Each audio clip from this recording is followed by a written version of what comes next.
Assalamualaikum warahmatullahi wabarakatuh. Selamat pagi dan salam sejahtera bagi kita semua. Kepada ibu dosen yang saya hormati dan teman-teman sekalian yang saya banggakan.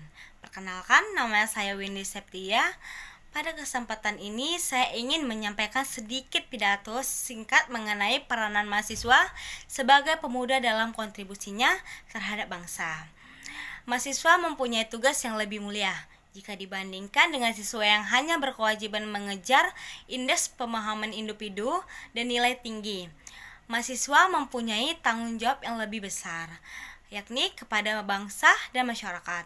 Tentunya pola pikir yang diharapkan pun jauh berbeda dengan saat masih menjadi siswa.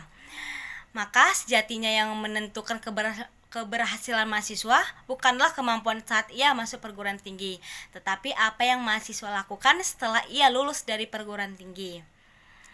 Hadirin sekalian yang saya hormati, berbicara soal negara kita, negara Indonesia tercinta tentu tidak akan ada habisnya. Ini bukan soal kenaifan ataupun keesok pedulian, tapi ini tentang kesadaran yang hanya akan subur jika pemiliknya mau menyuburkan.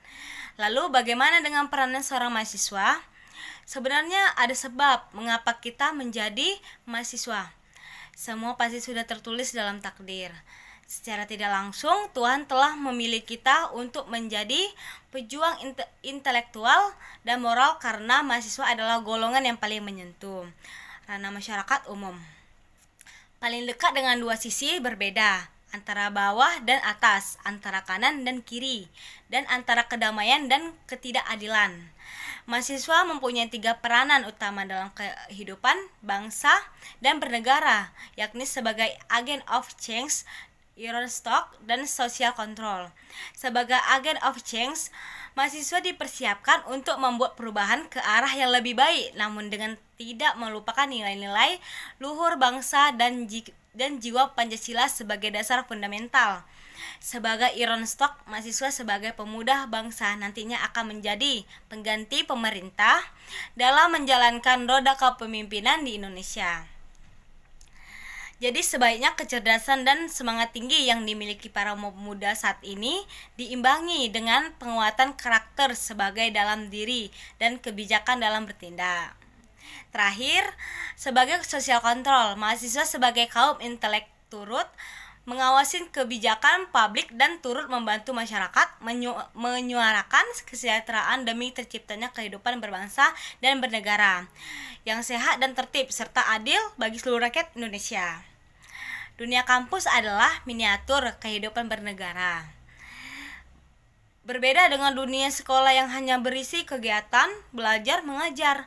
Di tingkat perguruan tinggi banyak sekali terselenggara berbagai kegiatan mulai dari kegiatan internal kampus hingga kegiatan internal kampus. Maka dari itu, sebaiknya jika kawan-kawan tertarik mengikuti, pilihlah dengan bijak kegiatan yang kawan-kawan anggap sesuai dengan tidak menggunakan kegiatan perkuliahan.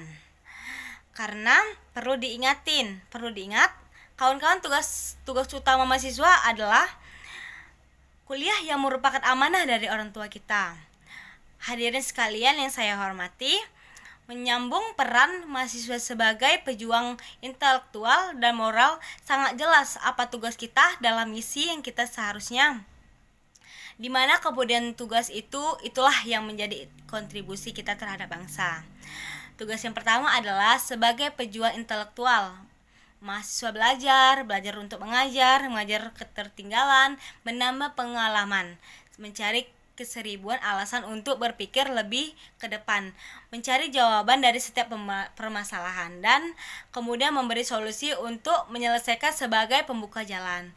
Tidak perlu memikirkan betapa sulitnya itu karena di mana ada kemauan pasti ada jalan. Kemudian tugas yang kedua adalah sebagai pejuang moral.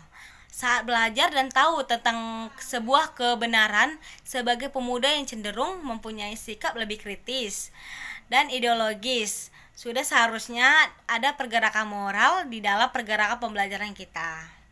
Moral bukan hanya kita hanya berkata jujur, berperilaku yang baik dan lain-lain, tapi bagaimana kita menyikapin sesuatu yang benar-benar kita harus peduli atau memiliki arti lebih dibandingkan yang lain yang tentunya kita harus berkorban dengan mengambil risiko. Dan yang terpenting, kita yakin bahwa tidak ada perbuatan baik yang sia-sia. Sebagai kalangan yang paling dekat dengan masyarakat, sudah pasti kita memiliki peran pembawa pesan moral bagi masyarakat.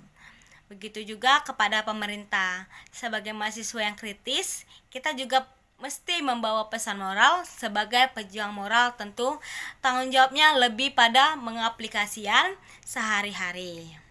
Bagaimana seorang mahasiswa bersikap dan menanggapi persoalan dengan tenang namun tetap kritis.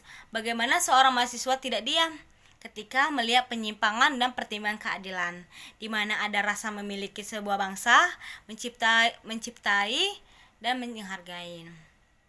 Bagaimana seorang mahasiswa mesti menjadi terpendam dalam perihal empati terhadap sesama hingga pergerakan perjuangan moral akan lebih terasa manfaatnya. Dalam perjalanannya, mahasiswa seharusnya mampu berpikir dan berbagai sudut pandang. Melihat suatu hal dari sisi yang berbeda, kita harus sesekali bisa menyisakan waktu untuk otak dan hati kita berembuk, meresapi apa yang sedang terjadi di hari ini, esok ataupun lusa, memikirkan apa yang tidak tersentuh oleh masyarakat umumnya, memikirkan apa yang harus dilakukan sebagai bagian dari anak negeri. Kita bisa memulai dari diri kita sendiri dengan membangkitkan benih-benih empati, menyuburkan ladang simpati di hati kita, lalu memikirkannya apa ini sudah benar atau masih menyimpang, dan membuat mimpi untuk masa depan sebagai wujud penolakan dari penyimpangan yang terjadi masa kini. Dan untuk masa kini, berbuatlah sekuat kita mampu berbuat. Hal ini sekecil apapun terhadap sesama, itulah fase-fase kita berusaha untuk menyuburkan rada kesadaran sebagai seorang pemuda.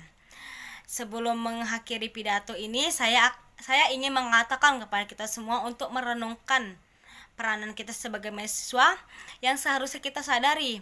Tidak perlu melangkah terlalu jauh untuk mengabdi kepada masyarakat. Cukuplah di ruang lingkup kita terlebih dahulu. Dan saya yakin ribuan mahasiswa di perguruan tinggi yang ada di Indonesia tentunya memiliki ciri khas yang berbeda-beda pula dan membangun negara kesatuan Republik Indonesia ke depan. Jangan pernah tanya apa yang telah negara berikan kepada kita, tetapi apa yang telah kita berikan kepada negara. Demikian hadirin sekalian pidato singkat dari saya. Mohon maaf atas segala kekurangan. Semoga apa yang saya sampaikan dapat bermanfaat bagi kita semua. Hidup mahasiswa. Wabillahi taufiq wal hidayah. Wassalamualaikum warahmatullahi wabarakatuh.